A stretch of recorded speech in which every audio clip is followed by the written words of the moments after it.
नमस्ते सदा वत्सले मातृभूमि जय हिंद दोस्तों। शुरू करते हैं आज के डिफेंस समाचारों को। चलिए बढ़ते पहले डिफेंस अपडेट की तरफ।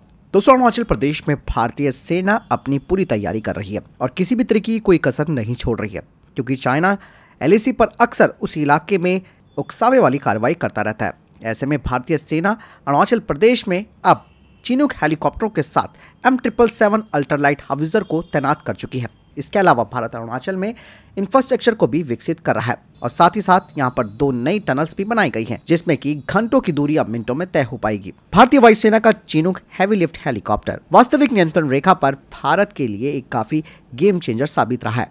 चिनूक हेलीकॉप्टर अधिक भार ले जाने में सक्षम है और ये M777 को कुछ ही घंटों में अरुणाचल प्रदेश के किसी भी इलाके में पहुंचा सकता है। द हिंदू की रिपोर्ट के मुताबिक अरुणाचल की सभी 7 घाटियों में चिनूक के ही अनुकूल जो हेलीपैड्स है उनका निर्माण किया जा रहा है, जिससे कि कनेक्टिविटी में कोई बाधा ना आए और इसीलिए इन हेलीपैड्स को चिनूक स्पेसिफिक हेलीपैड नाम भी दिया गया है। साल 2023 तक 9 हेलीपैड्स का निर्माण किया जा चुका है, जिनमें से 5 हेलीपैड चिनूक हेलीकॉप्टरों के हिसाब से है। बढ़ते नेक्स्ट अपडेट की तरफ। दोस्तों, अमेरिका भारत को ऑफर दे चुका है कि वो भारत के साथ मिलकर भारत में ही स्ट्राइकर आर्मर्ड कॉम्बैट व्हीकल को बनाना चाहता है। ऐसे में जनरल डायनेमिक्स की एक टीम ने भारत का दौरा किया है और भारतीय सेना की जो स्पेसिफिक रिक्वायरमेंट्स है यानी कि ज़रूरतें हैं उन्हें भी फाइनलाइज किया है। लेकिन इस प्रोजेक्ट को क्रिटिसिज्म का भी सामना करना पड़ रहा है, खासकर कि भारतीय प्राइवेट और पब्लिक सेक्टर की कंपनियों के द्वारा, क्योंकि भारतीय कंपनियां इसी तरीके का स्वदेशी सॉल्यूशन दे सकती हैं, वो भी कम कीमत पर।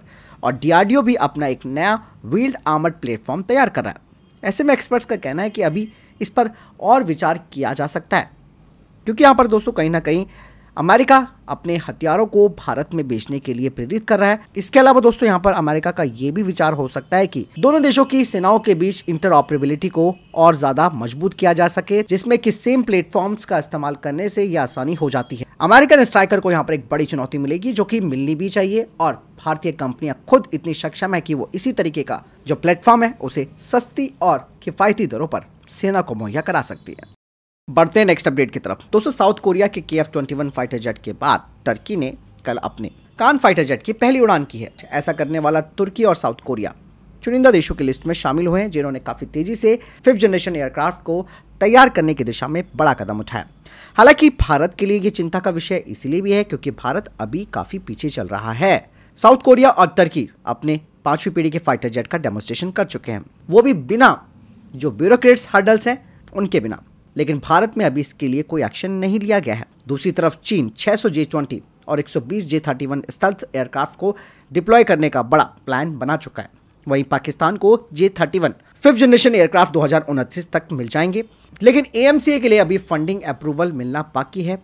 इसके अलावा इंजन डेवलपमेंट और प्राइवेट सेक्टर जो पार्टिसिपेशन है वो भी अभी पूरी तरीके से तैयार नहीं हो पाया। तो यहाँ पर मैं एक चीज और बताना चाहूंगा कि टर्की को पश्चिमी देशों ने बहुत मदद की है उसकी 5th generation fighter jet programme में। इसमें कोई दो राय नहीं है, क्योंकि टर्की जो है वो नाटो सदस्य भी है और ऐसे में कई सारी जियोपॉलिटिक्स चीजें देखी जाती हैं, जहां इस बात का इशारा मिलता है कि टर्की जैसा देश, हालांकि वो ड्रोन के क्षेत्र में आत्मनिर्भर बना है, लेकिन इसमें भी आप ये देख सकते हैं कि उसे कहीं ना कहीं अमेरिका और पश्चिमी देशों की जो है वो एक बड़ी मदद मिली है। तो ऐसे में दोस्तों आपको क्या लगता है, कमेंट सेक्शन में लिखकर जरूर बताइएगा।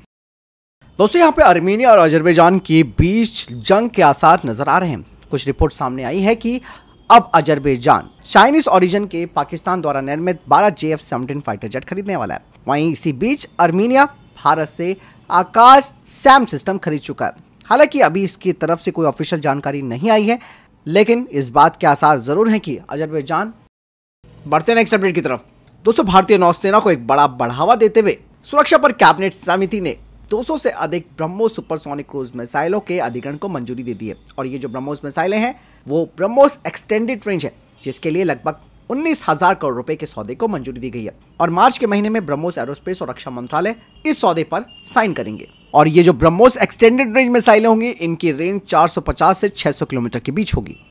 बढ़ते नेक्स्ट अपडेट की तरफ। एरोनॉटिकल डेवलपमेंट एजेंसी ने भारतीय वायुसेना के साथ एक मेमोरेंडम ऑफ अंडरस्टैंडिंग साइन किया है, जिसके तहत अब भारतीय वायुसेना स्वतंत्र रूप से फ्यूचरिस्टिक जो हथियार और सेंसर्स हैं उन्हें तेजस फाइटर जेट में इंटीग्रेट कर सकती है, ताकि वो अपनी ऑपरेशनल क्षमताओं को बढ़ा सके।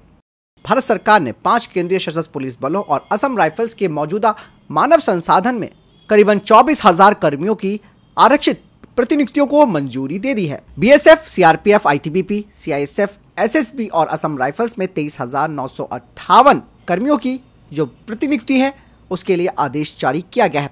असम राइफल्स के अलावा इन 5 सशस्त्र बलों को आतंकवाद रोधी अभियानों, सीमा की रखवाली, चुनाव कराने और देश भर में कानून व्यवस्था को बनाए रखने जैसे विभिन्न आंतरिक सुरक्षा के दायित्वों को पूरा करने के लिए तैनात किया गया है।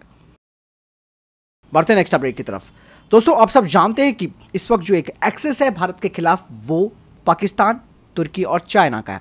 ऐसे में दोस्तों एक नई मिसाइल को दोनों ही देश मिलकर तैयार करने वाले हैं और ये कहा जा रहा है कि ये भारत की अस्त्र मिसाइल को टक्कर देगी। नई मिसाइल तुर्की के गोकदोगन और पाकिस्तान के फास्ट-2 बीवरैम मिसाइल को मिलाकर तैयार की जाएगी। और यही नहीं, पाकिस्तानी एयरफोर्स पुरानी AIM साइड विंडर की जगह इन नई मिसाइलों को अपने फाइटर जेट्स में इंटीग्रेट करेगा और इन मिसाइलों में high resolution infrared seeker head है।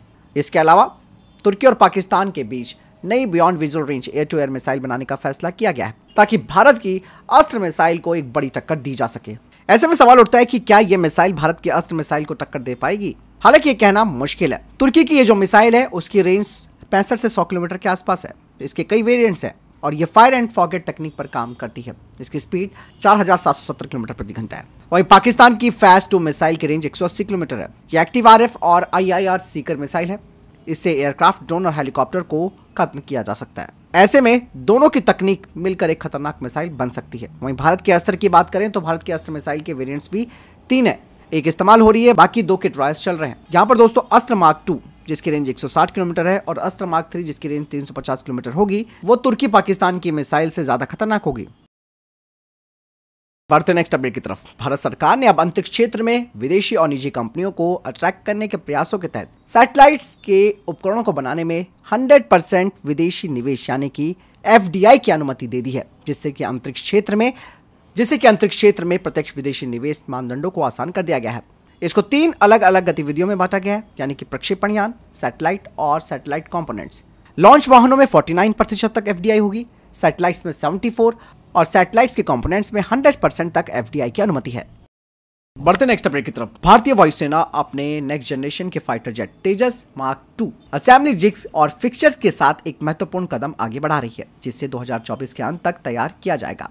इससे साल के अंत तक असेंबली शुरू होने का जो रास्ता है वो साफ हो गया है। असेंबली प्रोसेस को अनुकूलित करने के लिए प्रोग्राम डिलीवरी समय के आधार पर कंपोनेंट्स को प्राथमिकता देगा। लंबे समय तक चलने वाले कंपोनेंट्स को पहले ही सुरक्षित कर लिया गया है, जबकि तेजी से निर्माण करने वाले जो पार्ट्स हैं उनके ऑर्डरों को जल्द ही जारी किया जाएगा।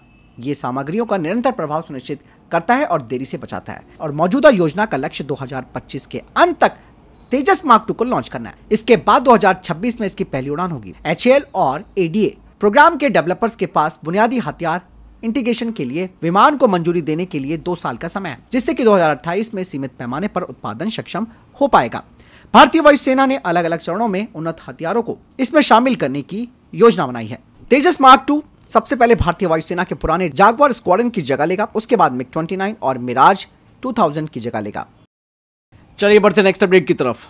दोस्तों, एक बड़ी खबर सामने आई है जिसमें यह कहा गया है कि चाइना का प्रभाव भारत के मीडिया पर बहुत ज्यादा बढ़ चुका है। ऐसे में जो सिक्योरिटी ऑफिशियल्स हैं उन्होंने भारत सरकार को इस बारे में चेतावनी दी है, जिसमें कि कुछ यूट्यूबर्स और कुछ सोशल मीडिया इन्फ्लुएंसर और पत्रकार शामिल हैं, जो कि चाइना के प्रोपेगेंडा को भारत में बढ़ा रहे हैं। ऐसे में सुरक्षा अधिकारियों ने इसका पूरा डेटा भारत सरकार के हाथ में सौंप दिया है। साथ ही ये कहा जा रहा है कि ये जो यूट्यूबर्स और कुछ पत्रकार हैं उन्हें चाइना की तरफ से लगातार फंडिंग हो रही है ताकि चाइना की इमेज को भारत में बढ़ा चढ़ाकर दिखाया जा सके, लेकिन ये देश की सुरक्षा के लिए काफी खतरा हो सकता है। कहा ही जा रहा है कि ये जो यूट्यूबर्स वगैरह हैं उनके साथ लाखों लोग जुड़े हैं और उनके पोस्ट जनता की राय बनाने में काफी मायने रखते हैं। चीनी कम्युनिस्ट पार्टी की रणनीति का सबसे बड़ा हिस्सा ये है कि भारत जैसे विरोधी देशों में सोशल मीडिया के जो इन्फ्लुएंसर हैं उनका इस्तेमाल करके भारत के खिलाफ ही भड़काना।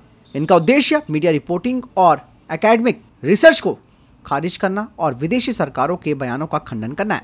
भारतीय सुरक्षा अधिकारियों ने यह भी पता लगा लिया है कि इसके पीछे कहां से कौन सा नेटवर्क इन्हें ऑपरेट कर रहा है। बाकायदा चाइना के द्वारा इन यूट्यूबर्स को तिब्बत और कुछ झिंजियांग जैसे क्षेत्रों में फ्री में इन्हें घुमाया जाता है, इन्हें पैसे दिए जाते हैं और साथ ही साथ भारत के खिलाफ जहर उगलने के लिए कहा जाता है। और ये जो भारतीय ब्लॉगर्स हैं वो चाइना को वेस्टर्न कंट्रीज का मुकाबला करने में मदद करते हैं। इस तरीके से दोस्तों एक बड़ा खतरा हो सकता है जो कि भारत के अंदर भारत को खोखला बना सकता है। चाइना दोस्तों आप सब जानते हैं कि किसी का सगा नहीं है, ऐसे में ये भारत के लिए बहुत बड़ी चुनौती बन सकता है। फिलहाल आपको क्या लगता है कमेंट सेक्शन में लिखकर जरूर बताएगा। तो दोस्तों ये थे अभी तक के टॉप डिफेंस अपडेट्स। वीडियो के सामने कोई प्रश्न जवाब है, आपको कोई सवाल है, कमेंट सेक्शन में लिखकर जरूर पूछ सकते हैं। मिलता हूं नए वीडियो के साथ, चैनल जो सब्सक्राइब कीजिएगा। जय हिंद, वंदे मातरम।